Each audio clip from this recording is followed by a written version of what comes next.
Welcome to One Way TV this week. Hopefully you've had a great week. This week our manipulation series continues and we've got blessings in Bendigo.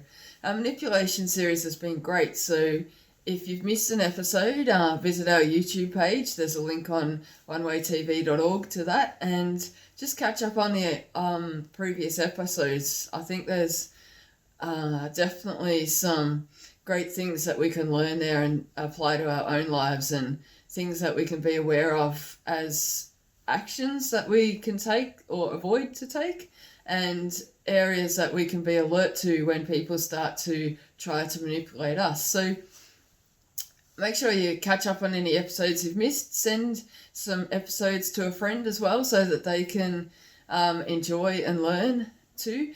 And of course, tune in 7 p.m. Fridays and 9 a.m. Sundays by visiting onewaytv.org. Have a great week.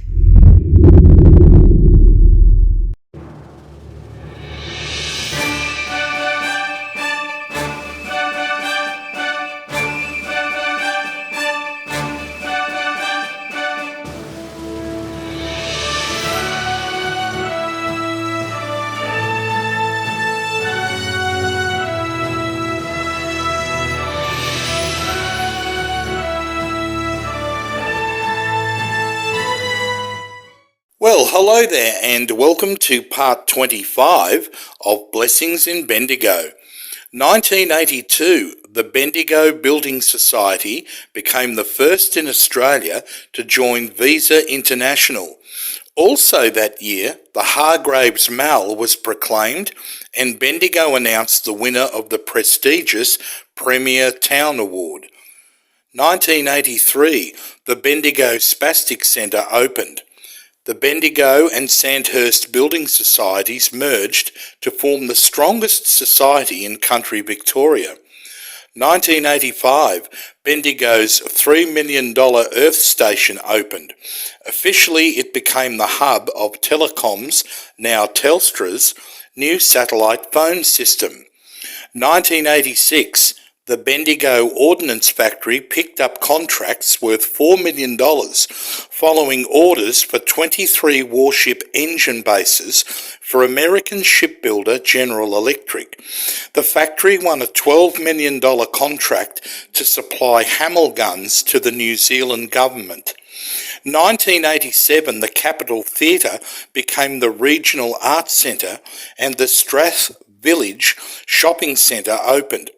Also, the Bendigo Ordnance Factory won 1/3 of the work in a $60 million contract for 5 new submarines. 1989, documents from early Bendigo found in an old clock at the Bendigo Town Hall showing the council budget in 1884 was $20,000. By 1993, it was $27 million, and also Stage 1 of the Capitol Theatre opened in that year. Okay, that's all we have time for. Join us next week for more Blessings in Bendigo. Bye.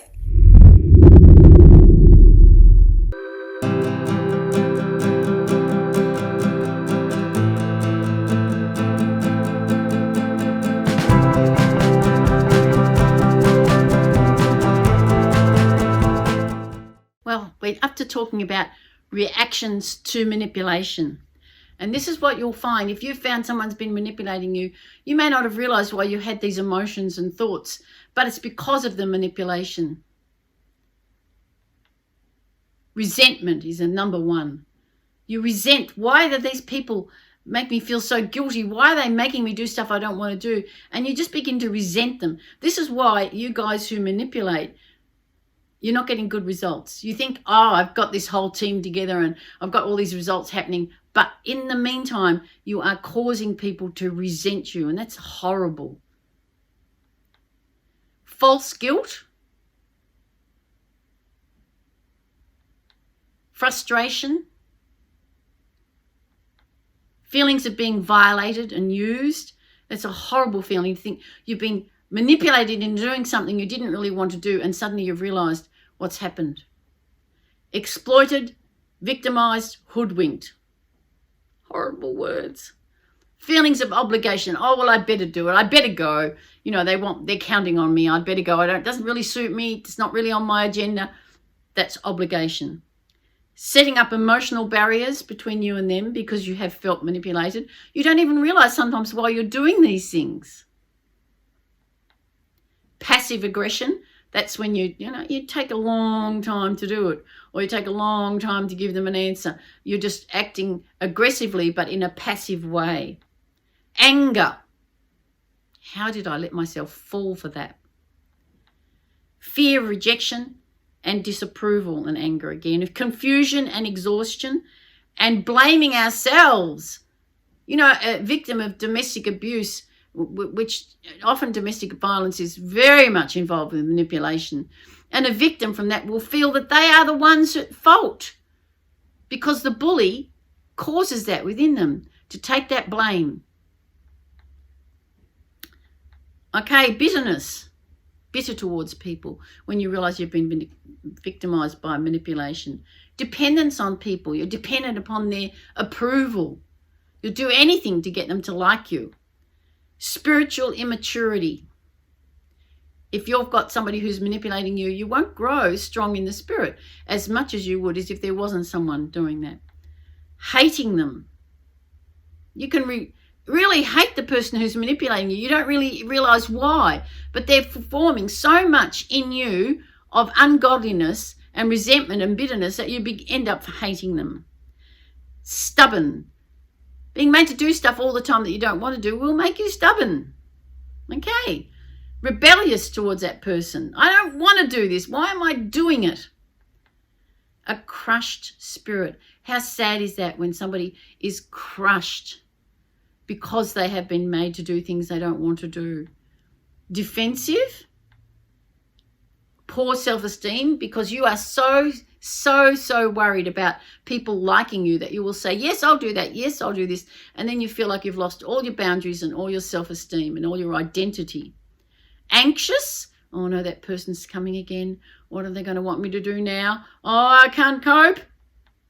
Self-doubting. I don't really know who I am. I don't really know what I want to do. I don't really know what I'm here for because someone else has been pulling your strings. So you see, it's pretty serious.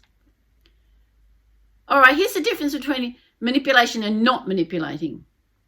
Manipulating is when what you want is most important. You've got your agenda, you've got your schedule, you've got everything worked out, and you're going to make everybody fit into that because that's what you want to do. That's naughty. Here's the good one. What the other person wants is most important.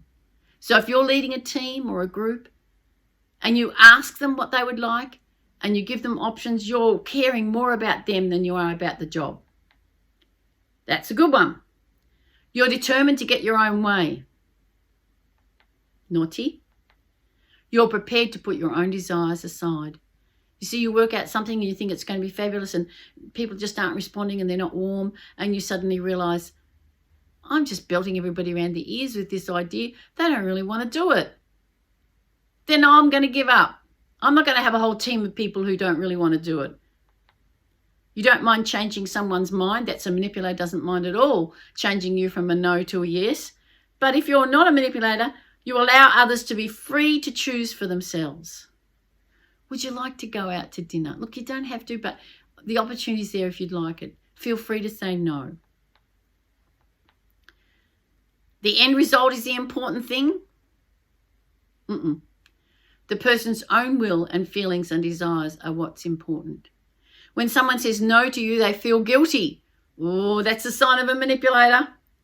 When they say no, they know that you still love them and accept them. That's so important. You act selfishly and spoilt. You are selfless and giving and desiring the other person's good. I hope you're seeing all the differences here. When your desired result doesn't come about, you try another angle, give up and sulk, or get angry. And people will do anything to avoid your anger so they'll fit into what you want to do. When things don't work out, you just let it go. When people don't reach your standards, they know you're disappointed. You accept and love them no matter what. How easy it is to work with people like that. You make all your children's decisions so they won't make mistakes. You're prepared to release your children to make their own decisions and grow up, especially through the teenage years. Your personality is so strong, people just want to make you happy. Keep the peace. You're relaxed because you want to do the best for everyone and release people to reach their potential. You'll use embarrassment, humiliation, and condemnation if it gets the end result. That's a classic manipulator. You care more for people's feelings and sensitivities than getting the job done. People often react negatively to you. They suddenly back off. They're suddenly busy talking to somebody else. They suddenly got to go to the loo. They suddenly got to have lunch. People enjoy working with you if you're not a manipulator. They feel safe and they feel that they can be themselves. You slip into deceit if it will bring results. You want openness, communication, and honesty. People give in to you because it's easier. Bad. People feel free to express their own opinions. Good. You might be saying you are free to choose, but your body language and vocal tone says differently. You really get the message across because you want them to choose. Okay, so that's our talk for today. I hope that you're beginning to realise when you've been manipulated or when people are manipulating you. God bless.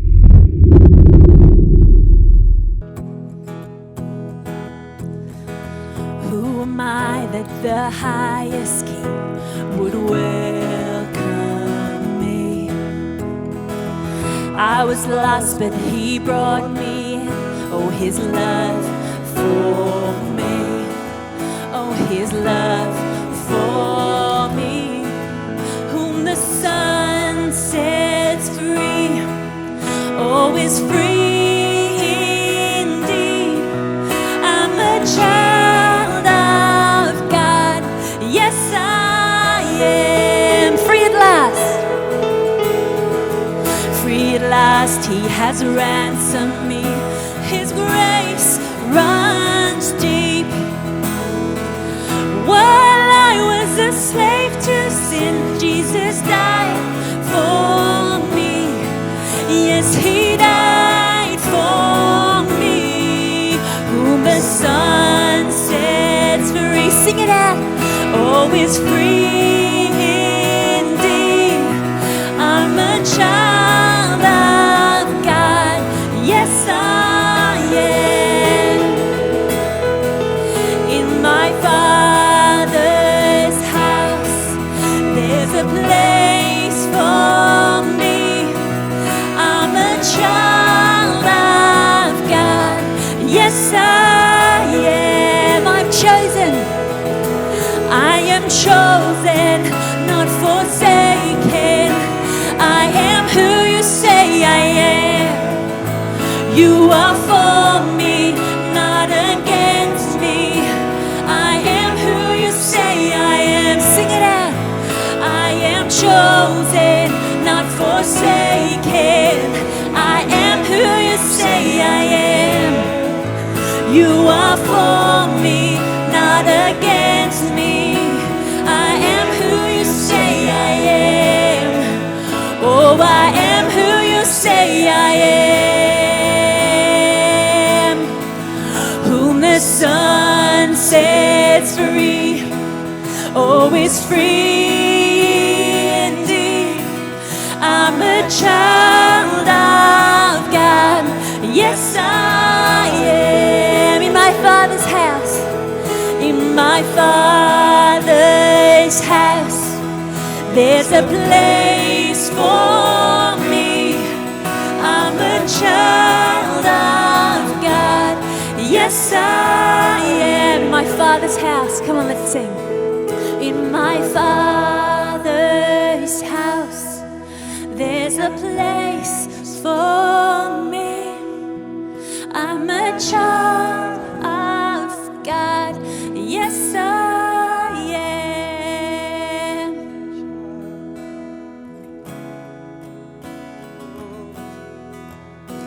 I love you, Jesus. I worship you right here, right now. I am chosen, not forsaken. I am who you say I am. You are for me, not against me. I am who you say Lift your I voices, am. come on, we sing. I am chosen, not forsaken. I am who you say I am. You are for me, not against me. I am who you say I am. I am. Oh, I am who you say I am. Yes, I am.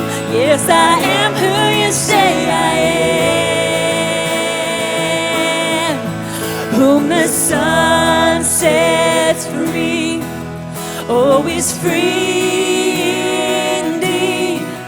I'm a child of God. Yes, I am. In my Father's house, there's a place for me. I'm a child of God. Yes, I am. Thank you, Lord. Hi, thanks for watching. No doubt you've enjoyed this episode, like all episodes. And of course, we'll see you next week. Have a great week, be blessed, and say hello to somebody and be kind to somebody this week. Alright, bye! Mark 9:23. Jesus said to him, "If you can believe, all things are possible to him who believes." From the New King James.